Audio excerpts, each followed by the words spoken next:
हम नया टॉपिक लेते हैं अपना, उसी टॉपिक को ही बढ़ाते हैं। नया तो क्या है, पैरेलल प्लेट कैपेसिटर चल रहा था ना हमारा,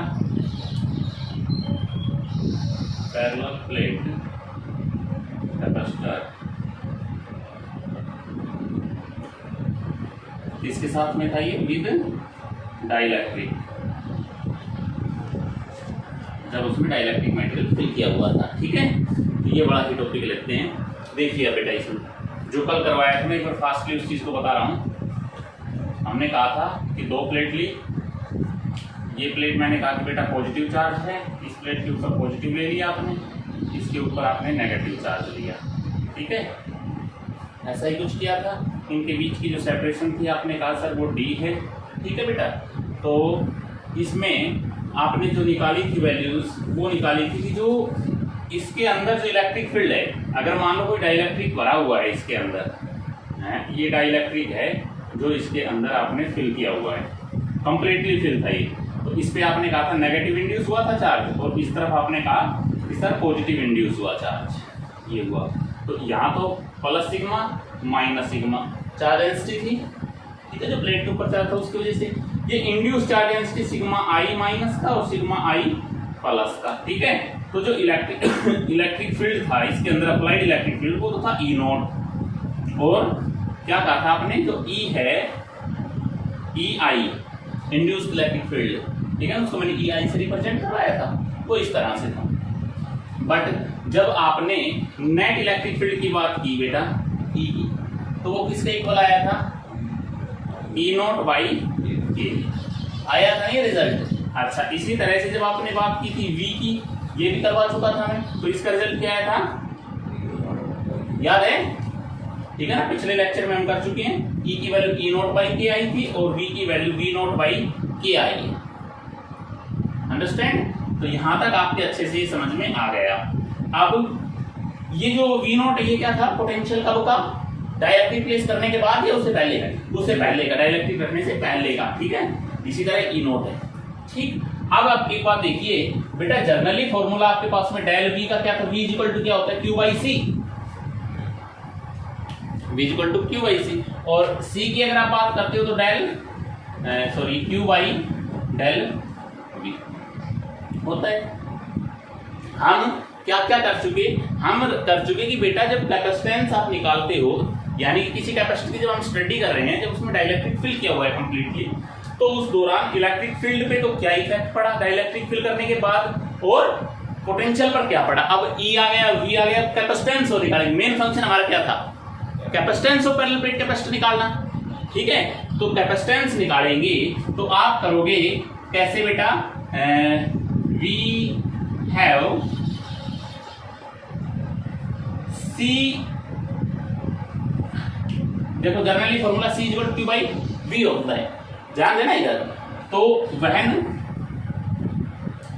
dielectric is not place, is not fill या प्लेस, डाइलेक्ट्रिक को प्लेस नहीं किया, उस दौरान कैपेसिटेंस की वैल्यू सी नॉट होगी। भाई कंसीडर किया हुआ था, नहीं मैंने यहाँ पर वी नॉट माना था, वी नॉट माना था, उसी लैंग्वेज में चल रहे हैं। तो सी नॉट की वैल्यू कितनी आएगी बेटा, क्यू बाई, अब सुनो जब डाइलेक्ट्रिक नहीं रखा था तो पोटेंशियल कितना था, वी नॉट, बताओ था कि नहीं, समझ गए? ये कह दी मैंने इक्वेशन में, ठीक है ना। अब after placing dielectric between plates, plates रखने के बाद कैपेसिटेंस इज इक्वल टू क्या बन गया, कैपेसिटेंस सी, और सी किसके बराबर हो जाएगा बेटा, Q by V, Q by V, बाद का तो पोटेंशियल भी आ गया। अब आप क्या करेंगे, फ्रॉम अच्छा ये आ गया मेरे पास में c equal to by v, as we now after dielectric, बेटे डाइलेक्ट्रिक के बाद जो पोटेंशियल होता है वो कितना हो जाता है, पहले वाले का के टाइम कम हो जाता है, होता है ना। तो ये तो पढ़ चुके हैं, ये रहा v equal to V not by K. क्या इस वैल्यू को मैं इसमें पुट कर दूं, देन वी गेट C बराबर क्या है बेटा, Q by V not upon के चला गया ऊपर, ठीक है। अब क्या लिखोगे, फ्रॉम इक्वेशन 1, पहली इक्वेशन क्या कहती है, C equal to Q by V not क्या बन गया ये, C नॉट के, क्या सीखा, capacitance after placing the dielectric always increasing. क्यों इंक्रीज किया कि नहीं किया, तो कैपेसिटेंस डाइलेक्ट्रिक रखने के बाद बढ़ रहा है, इंक्रीज कर रहा है। आगे समझ बात। अब आपके माइंड में एक बात जरूर आई कि डाइलेक्ट्रिक क्यों यूज किया गया कैपेसिटर के लिए, क्यों यूज किया गया डाइलेक्ट्रिक को कैपेसिटर के लिए, क्योंकि उसकी कैपेसिटेंस को वो इंक्रीज कर पाए, ठीक है ना, समझ गए।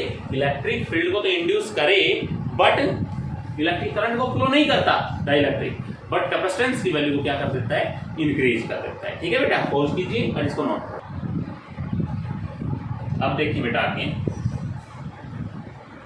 तीन चीज हम निकाल चुके, तीन वैल्यूज हम निकाल चुके हैं। मैं उन वैल्यूज को इधर लिख रहा हूं बेटा, ध्यान से देखें। पहला आपने कहा कि सर जो इलेक्ट्रिक फील्ड आया ना वो कैपेसिटर में डिक्रीज किया या इंक्रीज किया, डिक्रीज किया।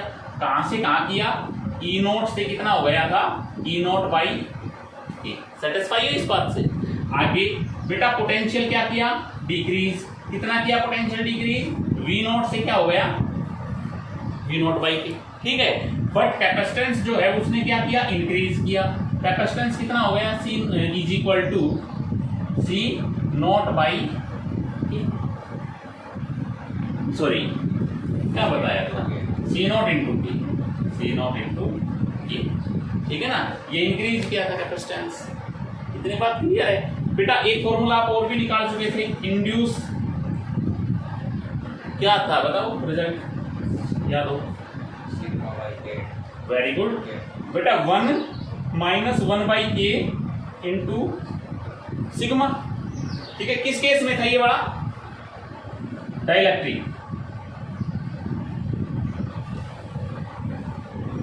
क्यों डाइलेक्ट्रिक मेटल रखा था तब था ना, इंड्यूस्ड इंड्यूस्ड चार्ज डेंसिटी ये आया था। ये मैं इसलिए बता रहा हूँ, थोड़ा सा इनको आगे करते हैं अच्छे तरीके से बेटा। अब क्या किया, किसी बच्चे ने ये कहा कि सर ठीक है बात मान ली, सारे रिजल्ट्स आए, कब आए, जब आपने डाइलेक्ट्रिक को रखा, ठीक है ना। अब मैंने डाइलेक्ट्रिक की जगह पर, आपके माइंड में भी ये बात आई होगी कि मेटल का यूज कर लूं मैं, मेटल या कंडक्टर, कंडक्टर का यूज कर लूं या फिर मेटल का यूज करें। अब क्या हो, अब सुनिए बेटा मेरी बात, जो यहां ई आई होगा कितना हो जाएगा, आपको पता है inside the conductor electric field क्या होता था, अब तक पढ़ते आए हो, 0। क्यों होता है पता लगी एक बात, जितना चार्ज आप उसको मतलब अप्लाई करते हो, यानी ई नोट जो आप देते हो ना, जितना ई नोट देते हो, ई नोट आपने इधर दिया उतना ही ई इंड्यूस हो जाता है। तो इलेक्ट्रिक फील्ड इनसाइड क्या आता था, 0, ठीक है ना। इंड्यूस इलेक्ट्रिक फील्ड उतना होता है जितना ई नोट, सॉरी इंड्यूस उतना होता है जितना अप्लाई करते हो आप, समझ गए ना। इंड्यूस इलेक्ट्रिक फील्ड कितना होता है बेटा, जितना आप उसको दे रहे हो, अप्लाई कर रहे हो। तो नेट इलेक्ट्रिक फील्ड क्या जाएगा, E net is equal to 0, पढ़ा है ये आपने, net electric field inside the conductor, ठीक है ना। तो means that is induced electric field is equal to the applied electric field। क्यों, ये बात आ गई समझ में। अब बेटा ध्यान दे, फॉर्मूला जो आपने सीखा था वो था E इज इक्वल टू, वही सब बातें हम इस कंडीशन में पढ़ रहे हैं, ठीक है।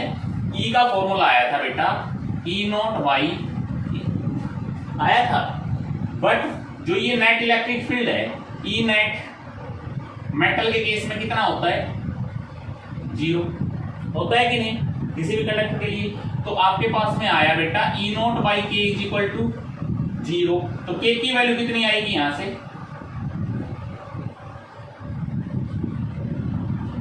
आएगी नहीं K की वैल्यू इन्फिनिटी, ठीक है। तो K की वैल्यू कितनी होगी, इन्फिनिटी। किसके लिए, जब आप किसी भी मेटल का या किसी कंडक्टर का इस्तेमाल करेंगे कैपेसिटर की दोनों प्लेटों के बीच में रखने के लिए, समझ गए ये बात। अब एक बात और आती है यहाँ पर, नोट डालता हूं मैं, फॉर वैक्यूम और air value of K is always equal to 1, means that K की वैल्यू कितनी होती है, 1 होती है, तब एयर और वैक्यूम के केस के अंदर बेटा 1 के होते हैं। सेटिस्फाई कर दो इस बार।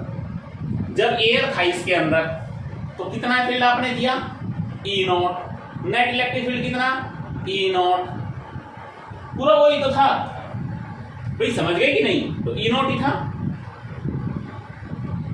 इस केस के अंदर E नेट जो था वो E नॉट था, और यही वैल्यू किसके बराबर है, E नॉट बाई K की। तो K की वैल्यू कितनी आ गई यहाँ से, K इज इक्वल टू 1, ठीक है। यहाँ से ये बात भी सेटिस्फाई करते हो कि इन्फिनिटी किसके, K है इन्फिनिटी क्यों आता है मेटल के लिए, पता लग गई ये बात, ठीक है। तो आपने अब तक जो सीखी K इन्फिनिटी किसके लिए है बेटा, फॉर कंडक्टर, ठीक है, ये एयर वगैरह के लिए हो गया। और K की वैल्यू मैं इधर लिख देता हूं, K की value E not by E कब आती है, फॉर डाइलेक्ट्रिक।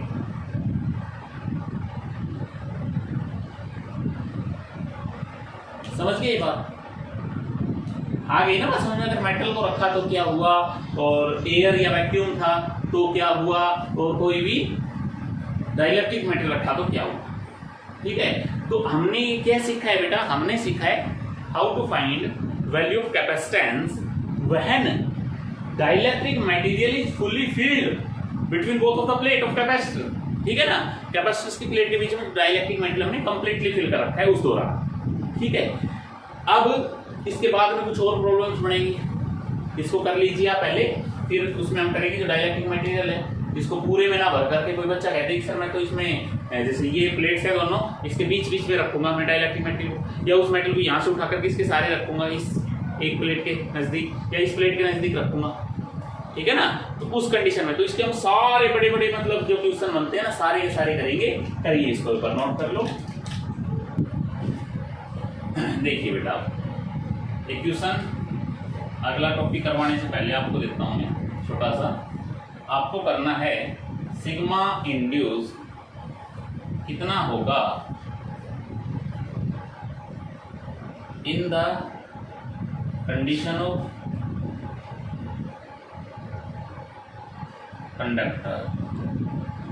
जब कंडक्टर को रखा तो सिग्मा इंड्यूस आप निकाल सकते हो आराम से बेटा। के क्या हो जाता है कंडक्टर के लिए, इन्फिनिटी, तो कितना हो जाएगा ये, करके देख लेना इसको, ठीक है ना। अब सुनिए आगे, अब बेटा हमारे पास में क्या होगा गिवन, जो प्रॉब्लम है आपकी बुक के अकॉर्डिंग ना, जो सिलेबस में है बात, वो अब आगे क्या है, वो है कंडक्टर इंसुलेटर की। पहले हम वही करते हैं अपने क्या बोलते हैं डाइलेक्ट्रिक्स के लिए, डाइलेक्ट्रिक, बट क्या है वो पार्शली फील्ड है, ठीक है ना, कंप्लीटली फिल नहीं है, समझ गए। अब सुनो इसको कैसे करोगे, एक प्लेट, दो प्लेट, इस पर चार्ज पॉजिटिव, इस पर negative, this is the dielectric material, plus sigma minus sigma, negative यहाँ आएगा, पॉजिटिव यहाँ आएगा, ठीक है ना। दिस इज द डाइलेक्ट्रिक,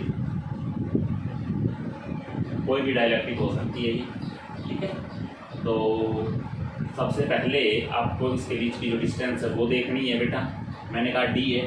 अब जो डाइलेक्ट्रिक रखा है उसकी कोई ना कोई थिकनेस तो होगी, क्या कंसिडर कर ली मैंने यहाँ डी, ठीक है। अब इंड्यूस जो होंगे इसके भी डेंसिटी, चार्ज डेंसिटी वो ये होगी इंड्यूस। तो इलेक्ट्रिक फील्ड जो होगा इसका अपना इलेक्ट्रिक फील्ड जो ई इंड्यूस होगा कितना होगा वो, ई इज इक्वल टू बताओ, ई बराबर ई इंड्यूस जो होगा वो इधर होगा, कितना होगा, ई बराबर ई नॉट बाई के होता है। अगर अप्लाइड फील्ड को आप क्या मानते हो, e not, this is the applied field, applied electric field, ठीक है ना। ई नॉट अगर कंसीडर कर रहे हो आप तो इलेक्ट्रिक फील्ड डाइलेक्ट्रिक का क्या होगा, ई नॉट बाई के होगा, ये तो फैक्ट है ना, समझ गए। अच्छा, इनसाइड द डाइलेक्ट्रिक आपके पास में इलेक्ट्रिक फील्ड का पता लग गया। अब बेटा बात करते हैं हमने करना क्या है, कैपेसिटेंस फाइंड आउट करना है। क्वेश्चन है आपके लिए, find capacitance for this condition, ठीक है ना। तो कैपेसिटेंस फाइंड आउट आप करोगे, सबसे पहले तो आपके पास पता होना चाहिए तो कैपेसिटेंस होता क्या है, ए एप्सिलॉन नॉट बाई डी। ये कब होता है, due to parallel plate,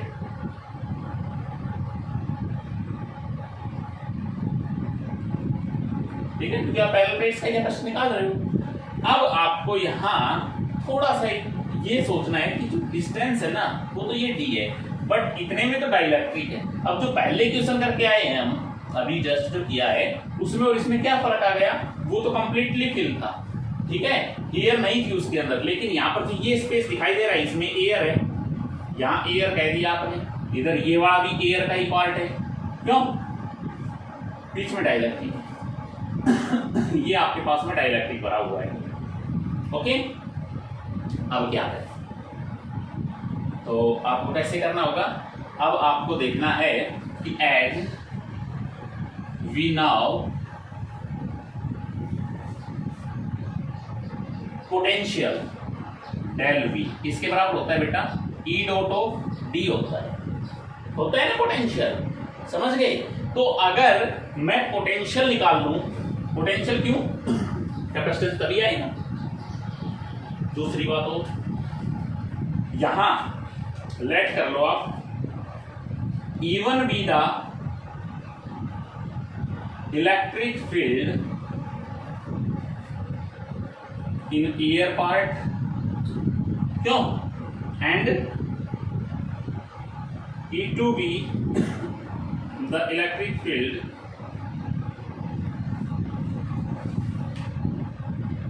for dielectric। इसकी डिस्टेंस कितनी रहेगी भाई, कितने पार्ट में आ रही है एयर,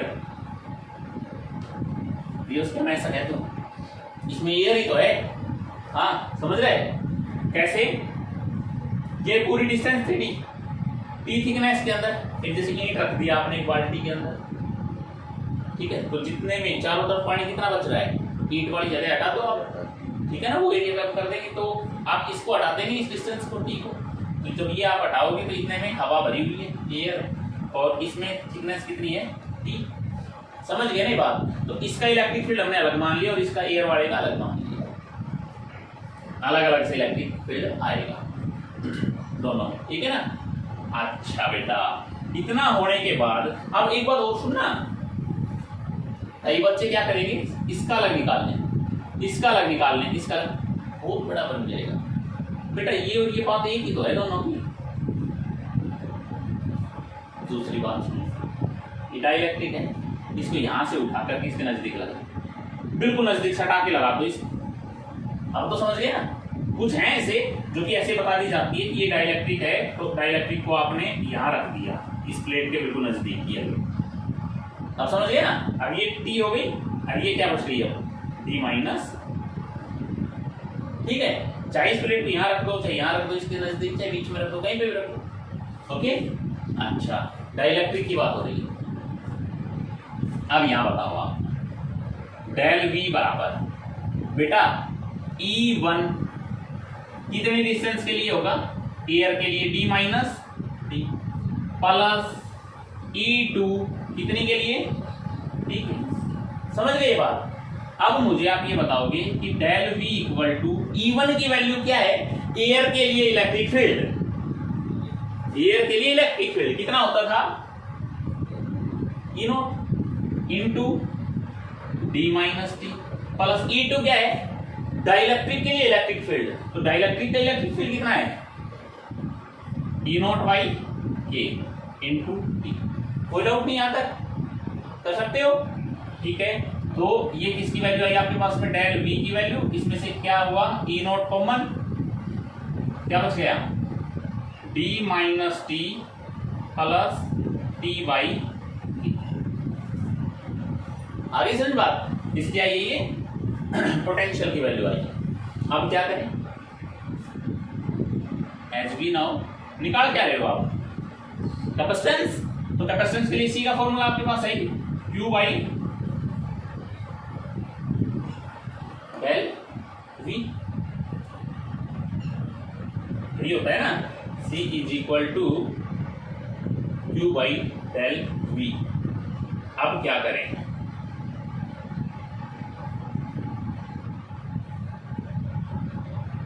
अच्छा, और इलेक्ट्रिक फील्ड ई आई,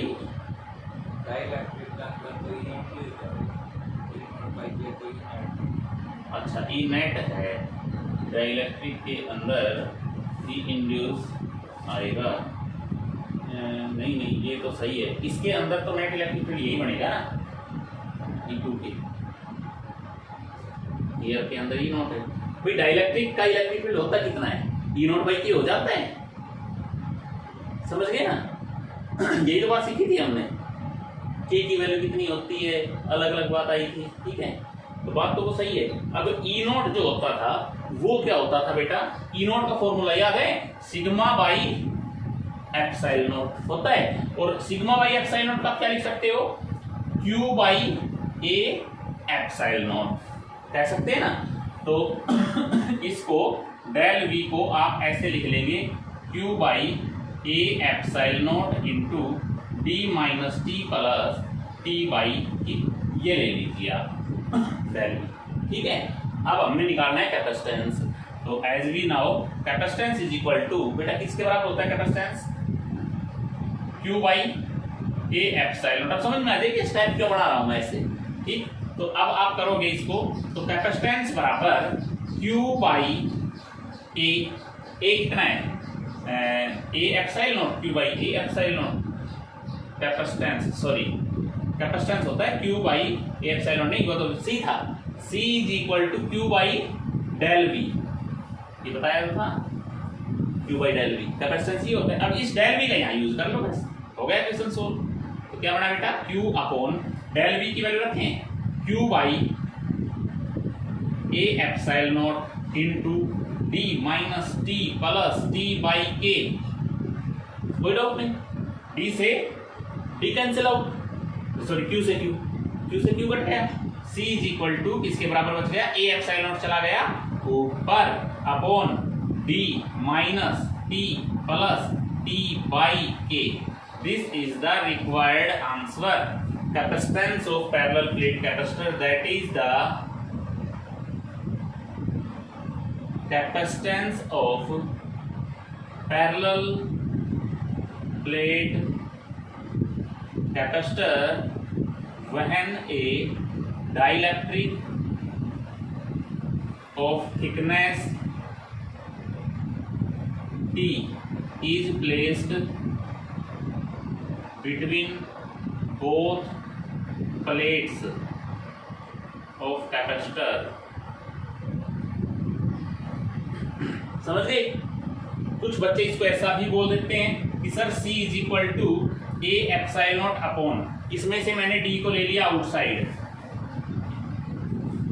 माइनस D को बाहर ले लिया आपने, क्या बचा बेटा बताना जरा, 1 minus D by d plus D by D है ना। तो ए एप्सिलॉन नॉट बाई डी क्या है, ए epsilon not by D capacitance, कब स्टार्टिंग वाला जब डाइलेक्ट्रिक नहीं रखी थी उस दौरान का, तो कैपेसिटेंस की वैल्यू आ गई आपके पास c not upon 1 minus t by d plus t by d के। ये भी आपका आंसर हो सकता है इसका। ध्यान रखना ये सी नॉट कौन सा है, इनिशियली जब आपने डाइलेक्ट्रिक नहीं रखा उस दौरान का कैपेसिटेंस, समझ गए। अब इस सी नॉट की वैल्यू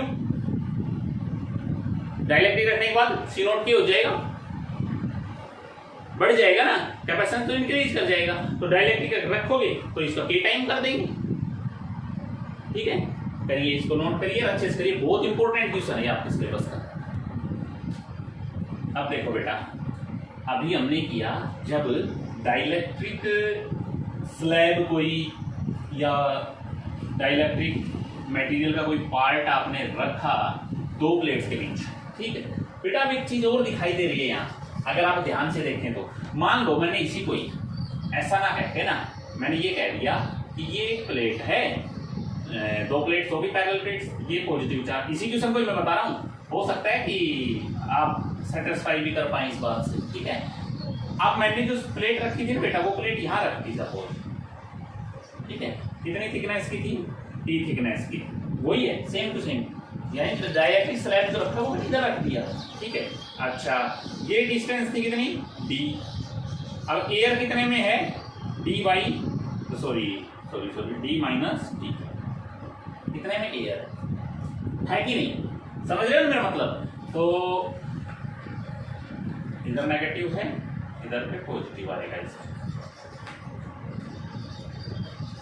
अब देखना एक छोटी सी बात मैं तुम्हारे से पूछता हूँ बेटा, अगर मैं बिल्कुल बेसिक में जाएंगे, इस पार्ट को ये कहूं कि ये एक कैपेसिटर है, ये भाई ये भी तो एक कैपेसिटर है जिसके अंदर फुल्ली फील्ड हो सकती है डाइलेक्ट्रिक, और ये भी अपने आप में कैपेसिटर है। क्या यहाँ दो कैपेसिटर नहीं है? This is the single one capacitor and this is second capacitor C2। ये कैपेसिटर कब है, कब जब डाइलेक्ट्रिक रखा हुआ है, इसके अंदर जब डाइलेक्ट्रिक नहीं रखा हुआ, यही तो मतलब हुआ।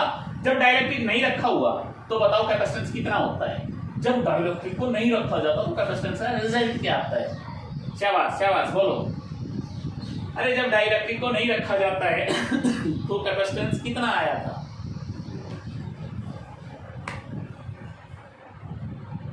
कैपेसिटेंस होता है बेटा ए एप्सिलॉन नॉट बाई, ये कैपेसिटेंस होता है बताओ होता है कि नहीं। ये कैपेसिटेंस कब होता है ए एप्सिलॉन नॉट बाई डी, जब एयर होती है उसके अंदर, है ना। ओनली नॉर्मल कैपेसिटर का था, पैरेलल प्लेट कैपेसिटर का, जब पैरेलल प्लेट कैपेसिटर का कैपेसिटेंस आप निकालते हो तो ए एप्सिलॉन नॉट बाई डी आता है, लेकिन डी आएगा यहाँ, एयर तो कितने में है C2 के लिए डी माइनस, समझना जो मैं चीज बताना चाह रहा हूं उसको, बस बहुत आसान सा तरीका, ये होगा कैपेसिटेंस नो डाउट। अच्छा अगर मैं इसकी बात करूं कैपेसिटेंस, इसके कैपेसिटेंस की वैल्यू बता सकता है कोई बच्चा क्या होगा, ए एप्सिलॉन अपॉन टी, सुनना मेरी बात, भूल जाओ क्या चीज भूल जाओ, ये डाइलेक्ट्रिक, अगर डाइलेक्ट्रिक नहीं है कैपेसिटर है, कैपेसिटेंस क्या होगा एप्सिलॉन बाई टी होगा कि नहीं। अब ये डाइलेक्ट्रिक है तो पहले वाले से कितना कम हो गया, बढ़ गया कम हो गया, इंक्रीज करता है कैपेसिटर, इंक्रीज करता है के टाइम, तो पहले वाला ये था, इसको के से मल्टीप्लाई कर दिया, कर गया इंक्रीज। क्या ये कैपेसिटेंस होगा इस पार्ट का, क्या ये कैपेसिटेंस होगा इस पार्ट, इस बात से सेटिस्फाई हो ना, लगा दो फिर। दोनों कैसे जोड़ रखे हैं, सीरीज में जोड़ रखे हैं, सीरीज कॉम्बिनेशन। सीरीज कॉम्बिनेशन में क्या होता है formula, 1/c equal to 1/c1 plus 1/c2 होता है, 1/c1 1/c1 फॉर्मूला लगाओ लगाओ लगाओ जल्दी, ए एप्सिलॉन नॉट बाई के, टी गया ऊपर टी, ठीक है ना। हाँ ध्यान रखना है लेकिन ये देखो C2 जोड़ो D माइनस टी, ये भी ऊपर गया, ठीक है। नीचे क्या बच गया, A एप्सिलॉन नॉट। बेटा 1/A एप्सिलॉन नॉट आ गया कॉमन, बचा क्या मेरे पास T बाई के plus plus plus D minus T. क्या यही बचेगा? हाँ हाँ समझ रहे हो? अच्छा अच्छा अच्छा, पक्की बात है, यही बचेगा है, और कोई बात नहीं है ना। ओके ओके ओके, तो 1/A epsilon not into LCM आ गया के, एलसीएम क्या आ गया के, क्या बचा T प्लस डी के माइनस T बाई के। गलत नहीं कर दिया, T के T बाई के नहीं, T के, ये आएगा। अरे क्यों ये आएगा यार, इसको लिख दो ना। क्या आएगा, D प्लस का है माइनस का T प्लस का T बाई के। अब कैपेसिटेंस क्या होता है, ये 1/C है, कैपेसिटेंस उल्ट दो इसको, A एप्सिलॉन नॉट गया बेटा ऊपर, नीचे क्या बचा D minus T plus T by K. क्या रिजल्ट मैच हुआ? ठीक है, तो दैट्स ऑल। आज आपको सिर्फ इतना ही करना है। कल हम करवाएंगे कि अगर एक स्लैब की बजाय 2 या 3 स्लैब रख दें, और हो सकता है अलग अलग मटेरियल की रख दें, पहले वाले का K1 क्या K1 डाइलेक्ट्रिक कांस्टेंट, दूसरे वाले का डाइलेक्ट्रिक कांस्टेंट कुछ अलग हो, तीसरी का अलग हो, ठीक है ना। तो ऐसी ट्रिक जिसके अंदर जो भी क्वेश्चन आएंगे वो आप सारे कर सकते हो। कॉम्पिटिटिव के लिए हो सकता है बड़ा इंपॉर्टेंट टॉपिक हो आपके लिए, ठीक है ना। और बोर्ड के अकॉर्डिंग मतलब ये बड़ा क्वेश्चन बन जाता है, ठीक है। जैसे इसमें एक्सप्लेन करवाएगा आपसे क्वेश्चन जो आएगा बोर्ड के लिए, अगर बड़ा क्वेश्चन इसी में से बनाता है तो बड़ा क्वेश्चन इसलिए बन पाए बेटा कि आपसे capacitance of parallel plate capacitor का प्रिंसिपल भी पूछेगा इसमें, पैरेलल प्लेट कैपेसिटेंस मेजर भी करवाएगा, फाइंड आउट भी करना है आपको, और साथ साथ में क्या फर्क पड़ेगा कैपेसिटेंस के ऊपर जब उसी पैरेलल प्लेट के बीच में आप क्या रखते हैं, डाइलेक्ट्रिक स्लैब, ठीक है ना। तो बड़ा अच्छा क्वेश्चन है, आप इसको कर लीजिए। Okay, that's all.